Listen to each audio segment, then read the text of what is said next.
بسم الله الرحمن الرحيم نحمده ونصلي ونسلم على رسوله الكريم وعلى آله وصحبه أجمعين أما بعد دوستو آج میں آپ کو ایک اہم بات درود شریف کے بارے میں بتلا رہا ہوں. وہ یہ ہے کہ نبی اکرم صلی اللہ علیہ وسلم کا جب نامی زبان پر جاری ہو یا آپ کسی سے سنیں حضرت صلی اللہ علیہ وسلم کا نام مبارک یا آپ کا ذکر مبارک تو درود شریف پڑھنا واجب ہے. آج کل اس میں بڑی کوتاہی ہو رہی ہے.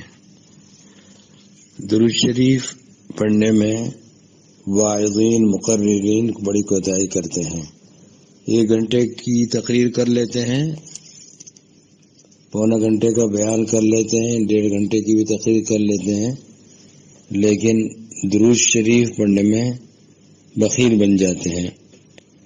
کہتے ہیں کہ حضور نے فرمایا, اللہ کے نبی نے فرمایا, میرے نبی نے فرمایا, درود شریف نہیں پڑھتے ہیں.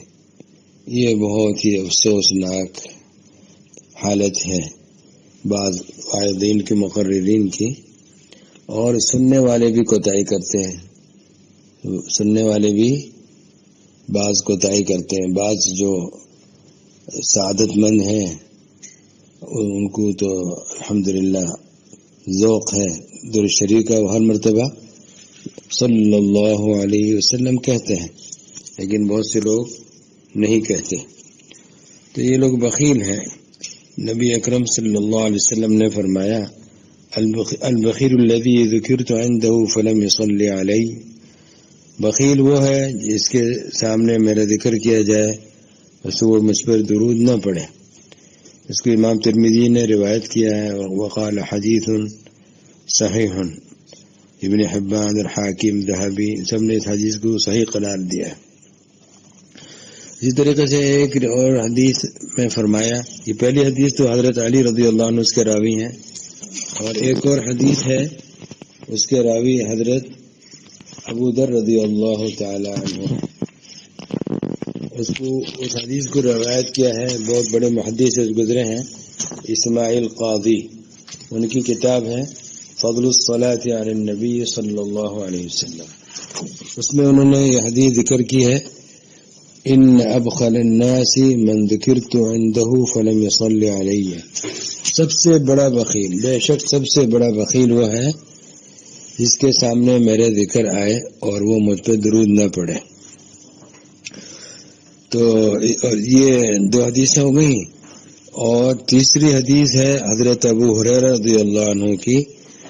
اس کو بیہقی نے روایت کیا ہے اور علامہ سخاوی نے بھی اس کو ذکر کیا القول البدیع میں.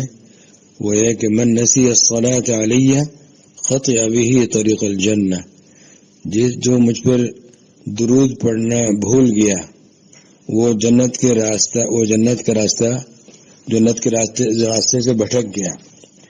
تو بھولنے سے یہاں مراد کیا ہے, چھوڑ دینا درود شریف کا. جتنے نے مجھ پہ درود نہیں پڑھا تو وہ جنت کے راستے سے بھٹک گیا. نام مبارک آئے تو درود شریف پڑھنا چاہیے, یہ واجب ہے. تو یہ 3 حدیث میں نے آپ کو پیش کی. چوتھی حدیث بھی سن لیجئے. ایک مرتبہ نبی اکرم صلی اللہ علیہ وسلم نے فرمایا, ممبر پر کے قریب حاضر ہو جاؤ. یہ حضرت کعب بن عجر رضی اللہ عنہ کی روایت ہے. اس کو حاکم نے روایت کیا مستدرک میں, اور بیہقی نے بھی, طبرانی نے بھی, اور حدیث صحیح ہے.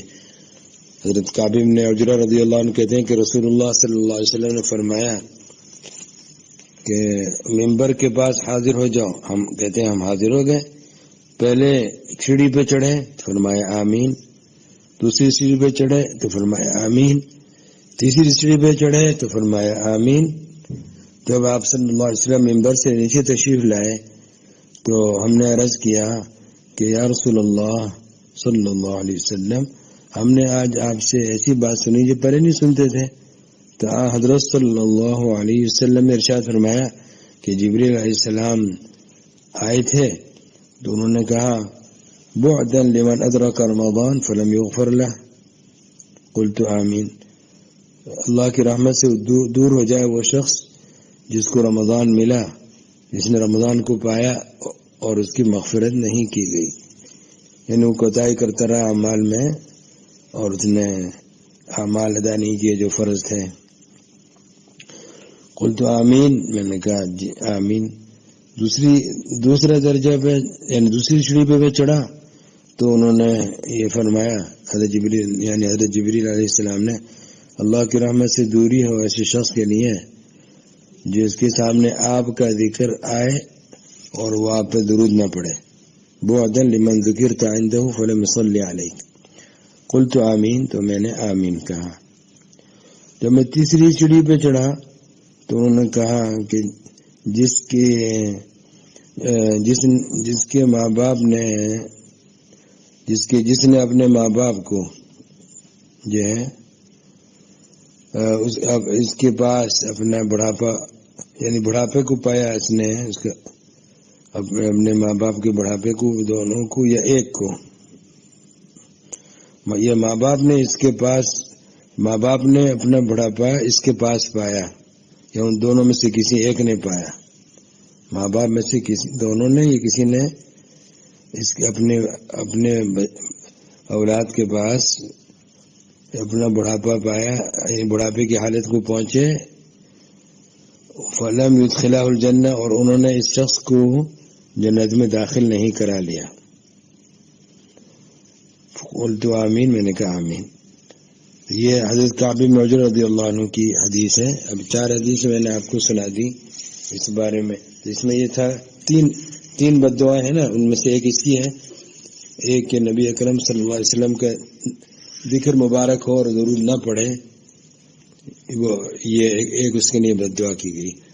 اور ابن حبان کی ایک روایت میں ہے کہ جبریل علیہ السلام نے جو ہے یہ خود فرمایا تھا کہ آپ آمین کہیں، قل آمین۔ اس کے الفاظ یہ ہیں کہ ومن ذکرت عنده فلم يصلي عليك فمات فدخل النار فأبعده الله قل آمین فقلت آمین۔ اور اس میں بھی تینوں کی بد دعا فرمائی، اس میں سے ایک یہ ہے جو فرمایا ومن ذکرت عنده، حضرت جبریل علیہ السلام کہہ رہے ہیں، بد دعا دے رہے ہیں اس شخص کو، ومن ذکرت عنده، جس کے سامنے آپ کا ذکر آئے، فلم يصلي عليك، اور وہ آپ پہ درود نہ پڑے، فمات، بس وہ مر جائے، فدخل النار، اور بس وہ جہنم میں داخل ہو جائے، فابعدہ اللہ، اللہ نے اس کو اپنی رحمت سے، اللہ اس کو اپنی رحمت سے دور کر دے۔ قل آمین، آپ کہیے آمین، فقلت آمین، نبی اکرم صلی اللہ علیہ وسلم نے فرمایا حضرت جبریل علیہ السلام کے کہنے کے مطابق، جب انہوں نے کہا آپ آمین کہیے تو کہتے ہیں کہ میں نے کہا آمین۔ تو دوستوں بہت اہتمام کیجیے درود شریف پڑھنے کا۔ اور ایک یہ 5 حدیث ہو گئی، چھٹی بھی سن لیجیے، جو حضرت ابو ہریرہ راوی ہیں، اس کی ترمذی میں حدیث موجود ہے، فرمایا رغم انف رجل ذکرت عنده فلم يصلي علی، اس کی ناک مٹی میں مل جائے، یعنی وہ ذلیل خوار ہو جائے، مطلب یہ جس کے سامنے میرا ذکر آئے اور مجھ پہ درود نہ پڑے جی۔ ورغم انف رجل دخل علی رمضان ثم انسلخ قبل يغفر له، ورغم انف رجل ادرك عنده ابواه الكبر فلم يدخله الجنہ۔ تو یہ درود شریف پڑھنے کا حکم ہے، اور اس کا فائدہ درود شریف پڑھنے ہی والے کی طرح لوٹ کر آنے والا ہے، جیسے اگلے بیان میں ہم بتائیں گے انشاءاللہ۔ السلام علیکم ورحمۃ اللہ وبرکاتہ۔